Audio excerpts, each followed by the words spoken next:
So has anyone watched this wacky kids cartoon on Cartoon Network called The Amazing World of Gumball? Well, I have. What? It's a guilty pleasure. Okay, well, maybe I should explain myself. Oftentimes than not, there'll be nothing else on TV when I wake up early in the morning. And to be honest, the show's actually not that bad. Actually, it's pretty creative once you get down to it, with its characters, settings, and the way the animation moves. Not unlike Who Framed Roger Rabbit. And considering the shows that are on the air today, it's fun to think that a show that seems to be on speed actually supplies some really good comedy. Mainly slapstick.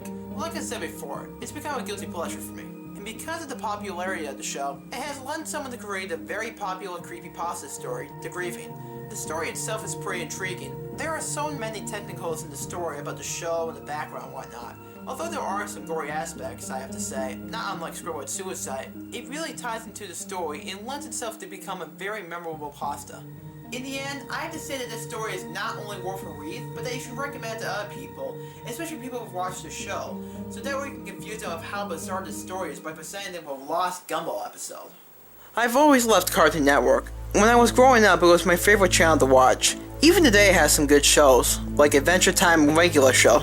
One of the newest shows on the network, The Amazing World of Gumball, is a cute and mildly entertaining show. Not really my cup of tea, it's a little immature, but my brother seems to like it a lot. One day, I was watching Adult Swim when I realized I had been up so late that I haven't even kept track of time. It was always 4 AM. I don't recall ever watching Adult Swim this late, so I stayed awake to see what would happen when it ended. A little bumper showed up at the bottom of the screen during a commercial break. It said that a special episode of The Amazing World of Gumball was about to come on. I was a little confused about an episode of a very popular new show coming on this early, but I was bored and decided I would watch it, thinking it might come on later in the day so I could spoil it for my brother. Sort of me, I know. The flashy and energetic intro theme played, although it was played a little differently than I recall. The music was a little different, and the show's logo wasn't animated. Its colors were done rather sloppily as well, almost like something a little kid would do on Doodleboard or a glow board. I ignored it, assuming that it was done just for the special episode. The title of the episode was The Grieving, a sort of sad title, but I didn't really pay too much attention. It began with Gumball, the show's trivial protagonist, standing alone facing the corner of his dimly lit classroom. He looked absolutely miserable, a far cry from the cheerful demeanor he usually had. There was no one else in the room, not even his best friend and adopted brother Darn the goldfish, and the windows in the room clearly showed the night sky outside. I was really starting to get confused. Why would he be at school at night? And why was he staying in the corner all sad and alone? After about what seemed about a minute of Gumball staying soberly in the corner, the scene suddenly changed. We were in Gumball's house. Once again the scene is silent and a little disquieting. Richard, Gumball's enormous rabbit father, walks in from the kitchen. He looked even more miserable than Gumball had in the previous scene. Richard wasn't in his usual attire. He was dressed in a fancy black suit, a little uncharacteristic of him, as he's usually a slob. He sighs and slumps down onto the sofa, and starts sobbing intensely, sounding like someone who had just lost something important. I was starting to get a little creeped out. Where was the silly fun cartoon I usually look forward to watching with my younger brother? This was something completely different. I was beginning to think this might have been something the creators did as an experiment or something. A test of the animation or sound perhaps. Though it couldn't have been aside from the opening theme, which was still different from the final shows. The episode had been much quieter than it usually was, only subtle sounds and very little music. And the animation was nothing to write home about either. It was done a bit like an amateur Flash on Newgrounds. The characters' designs were somewhat sloppy and rushed looking, and the real-life backgrounds used for the show looked different. As confused and somewhat frightened as I was, for some reason, I kept watching it. Poor Witcher was still sobbing on the sofa as the front door opened suddenly, making me jump a bit at such loud noise. And Gumball's mother, Nicole, a blue cat like him, stepped in. Like Richard, she wasn't wearing her usual outfit for some reason. She was in a black dress and was wearing a pretty black hat to match. Nicole sat down on the couch to cover her husband, although she was looking a bit sad herself. At this point, Richard's crying had begun to become more pained and miserable sounding. This wasn't a normal cartoon cry on the show. This was realistic and almost depressing crying. I almost felt like sobbing myself. Finally, after what seemed like hours, the sad scene at the home ended. As it shifted back to the school, we weren't in Gumball's classroom this time. We were in Principal Brown's office. Nicole and Richard were there in their usual clothes, looking more normal and happy than they had before, but still slightly worried. Principal Brown, however, looked extremely sad. He quietly and soberly informed their children, Anais and Darwin, were not present after lunch earlier that day. They had not been seen at all the rest of the day. Nicole was instantly furious at him. She began spattering various insults and calls at him that I don't think that would have made it on a more mature program like regular show, because it seems sort of funny for Nicole to flip out in this manner and start swearing like a sailor in a G-rated cartoon. But my outlook soon changed when Principal Brown told us something else after her family had quieted down. His eyes began to tear up as he informed that they eventually were found, but that they had not been found alive. He then went into graphic and nearly nauseating detail describing how the bodies were found, their parents saying in another shock. I could hardly believe what was happening. How could such a cheery and fun kids show be taking such a dark and twisted turn? I was considering turning the TV off, but I was too scared to be left in the dark by now, nearly frozen by fear and disturbed intensely at the terrible things he was saying. Another flashback. The scene was earlier that day.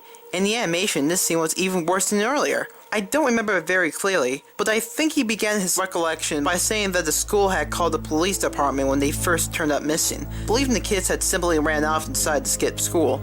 They say it was very uncharacteristic of both Darwin and Anais to go skipping school like delinquents. Darwin was a little naive and a bit diddy, but he was a good kid, wouldn't have ever dreamed of doing something like that. And Anais was even less likely than Ray. She was a straight-A student, despite being only 4, which also troubled the police, seeing as the defenseless 4-year-old girl was missing as well as an older boy. The school had been thoroughly checked, so the police started to search the heavily wooded area outside the school. It took little time for the police to discover the horrifying fate of Anais. In a small clearing outside of the school, Anais' head was found in a small box. You likely would have expected something like that to be shown that shows cutesy art style, but it was nothing like that at all. Realistic blood covered the box, inside and out, while Anais' head was done in a normal style, but was drenched in blood and some other fluids. Not all of them hers apparently. There was a note in the box, seemingly written in blood. It was never stated during the episode what exactly was written on the note, but apparently led to the rest of her remains and Darwin's heavily mutilated corpse. What I remember most about the scene was how out of place it seemed.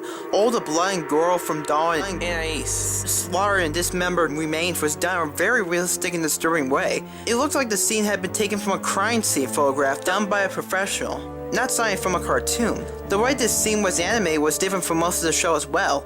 You know that the characters from the series were done in vastly different animation styles, from flash animation to CGI, and I think there was even a character done by putting the chin upside down to make a face.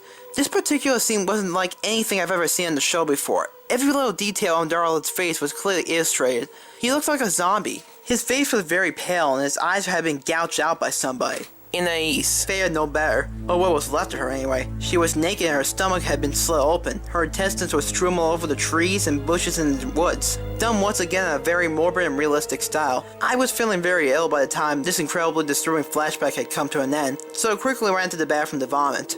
I was feeling better after upchucking, so I had realized that I had good timing and had ran to the bathroom during a commercial. Then I had noticed that the show had been running twice as long. It ran usually for 11 minutes, but this episode was running for about 30. By then I was wondering if there was any information of the Grieving on IMDb or something. So while the commercial was still playing, I looked up some information about this episode on Google.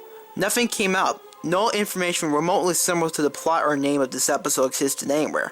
Now incredibly scared and wondering if everyone else was watching, I quickly dialed my brother Larry and asked him to turn on to Cartoon Network and see if he was watching the same shit that I was. He was pretty mad that I woke him up at this hour, but he's a nice guy and told me he would see for me. I thanked him and stayed on the line as the show came back from the commercial break. The scene had thankfully panned away from the horrific side of the children mutilated and was back to the principal's office. I asked Larry if he saw some cartoons of animals talking and crying, since that's what I was seeing on my TV. To my surprise, he said that he saw nothing like that. Instead, it was a rerun of a lone Looney Tunes short. In utter shock, I dropped the phone and ran over to the TV to turn it off as hard as I could and pressed the buttons. It would not shut off at all. I tried every single button and none of them did a thing. I tried unplugging the whole thing as well, but nothing worked. The TV stayed on no matter what. Larry had hung up, assuming that I was just playing a joke or something, I guess. And I was alone once again. My door was locked from the outside somehow, and the door to my bathroom was now locked as well. It seemed I had no choice but to call the police, since my other family members were gone that night. It was the reason that I could stay up so late to watch Adult Swim in the first place. When I hurriedly dialed the number, I accidentally dropped my cell phone to a cup of Pepsi. I was very scared, and I had no choice but to finish the rest of the episode. I turned on all my lights in my room and got under the covers, hiding like my little brother does when I make him watch scary movies with me. I had apparently missed it a little bit, but Gumball's parents were still talking to Principal Brown, so not that much. Nicole was asking if Gumball was alright. Apparently she hadn't remembered him when Principal Brown told her about what happened to Darn in the East. He looked slightly confused and shocked for a moment, and explained to her that he thought Gumball was out sick today and that he spent the day at home by himself with a stomach bug. Nicole screamed and wailed, while Richard quietly told him in a very out-of-character voice that they thought Gumball had got on the bus that morning, but it didn't seem that way. The police were called out once again to search the building in the small forest outside Elmore Junior High. They had found him in Miss Simeon's classroom, hanging by a noose, with a blood-covered knife behind him, and blood covering his clothing.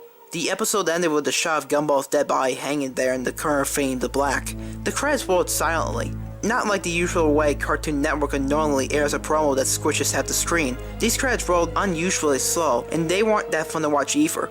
A little creepy, just plain white text scrolling on a black background. I only recognized Ben Bachkrit's name, as he was the creator of the show. The rest were people I've never even heard of. The copyright notice at the end said Cartoon Network Studios 2001, which was incredibly odd since seeing as the show was new for 2011. After all that was over, the screen went to static for a split second, during which some incredibly creepy and shocking video clips were shown between static intervals. I can still remember them all very clearly. The first one was a picture of a person in a black doctor outfit. That always scared me for some reason. And the way the person in the suit was filmed was just as bad. A red light, something that freaks me out incredibly, was shown over the clip. The next was what seemed like a video being played very quickly, over and over, of a kid's face being squished by a woman wearing high heels. Which was strange because a so-called friend of mine sent me a picture yesterday of a cat being stepped on and killed, similar to the kid in the video. The last one was the one that disturbed me the most and made me want to both cry and vomit my guts out. It was my little brother, or at least a small child who looked very similar to him, being shot in the face by a person who looked like my father. You could clearly see the child's brains and blood splatter on the wall. I began to sob uncontrollably after that traumatizing clip, so much that I passed out. When I woke up, my door was unlocked and my television was turned off. I went to call the police on my home phone in the kitchen and report that I had seen some very disturbing things on TV and that my doors had been locked. When they arrived, they could find nothing what I remembered early this morning. My internet history was even cleared. They were angry at me and just assumed that I had a bad nightmare, which I was sure that I hadn't. Thankfully, one of the officers fed bath me and took me out to a small diner so I could recollect my thoughts. At the diner, I remember my family was out visiting my aunt, and they were supposed to be back by noon or so. It was already 11, so the officer drove me back only to find a whole squad of police cars and even some government agents at my house. They explained to me my brother was missing and that my mother and father were major suspects. I was freaking out and trying to tell them about the disturbing clip of the boy who looked like my brother being shot in the head, but they wouldn't listen. I stayed with my older brother Larry, who wouldn't believe me either, still insisting that all he saw was an old Looney Tunes cartoon, and nothing at all creepy or weird. The cops eventually told me that they would contact Turner Broadcasting and tell them about the incident. A representative of Turner Broadcasting came to my cousin's house to talk to me in private, and what I had seen and experienced that night. He was very kind, but it seemed like a little sort out front. After I could tell him all I remembered, he agreed to play back that day's programming from when the incident with the disturbing Gumball episode occurred. To my shock, all that was airing at the time was an old Looney Tunes show. Nothing more, nothing less. I hysterically sobbed and moaned about what I had experienced and seen was completely real, but nobody listened. Eventually I discovered that Ben Bachkrit had a Twitter account, so I sent him a message about the episode, and this is the reply I got. One thing, how the heck did you ever find that? I mean, never ever thought I would think about the old shim again. Don't tell anyone this, Sarah. Yes, that's my name. But the Amazing World of Gumball goes back further than you know. I used to have a really boring job as a teen, and I sketched little drawings of the Watersons and friends. The episode you saw was never supposed to be seen by anyone but me and a few friends of mine. It was a very awful thing to do, but we had made the episode as a joke.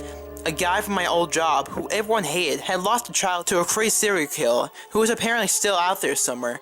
Anyway, we made it so we can make fun of how he came to work usually, crying like a fool, which is why you saw Mr. and Mrs. Watson cry so much in the episode. I know, I am deeply sorry for what I did, which is why I tried to bury that stupid thing years ago. Literally, I went out to my countryside with my mates and dug a hole and buried it. What I don't get though is how you describe all the blood and guts and stuff. We didn't make any scene with Darwin and Ace thighs being found. All that happens in the episode is that the parents are informed of the kids being found dead and then crying like crazy. We didn't even draw anything in the episode like that at all. We're not that sick. Now this is my theory. The lunatic who killed the man's child found the tape reburied, watched it, and heavily edited it. Then he hijacked the local TV station near I blocked out the name of my state. I'm here enough and it's a small town. Somehow, and got the episode to air on your local Cartoon Network station. Now, why your brother couldn't see it, I have no idea. Why it seems that you're the only one who saw it, I have no idea either. Sorry, but I just don't know. Now for the explanation you've been waiting for, the clips at the end. I don't know. I don't.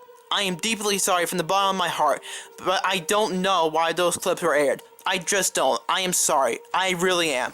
But me and my mates are just the ones who made those scenes with Richard and Nicole crying. That's it. I am so sorry, Sarah. I am so deeply sorry. Best wishes, Ben Bakrit, and everyone involved with the Grieving.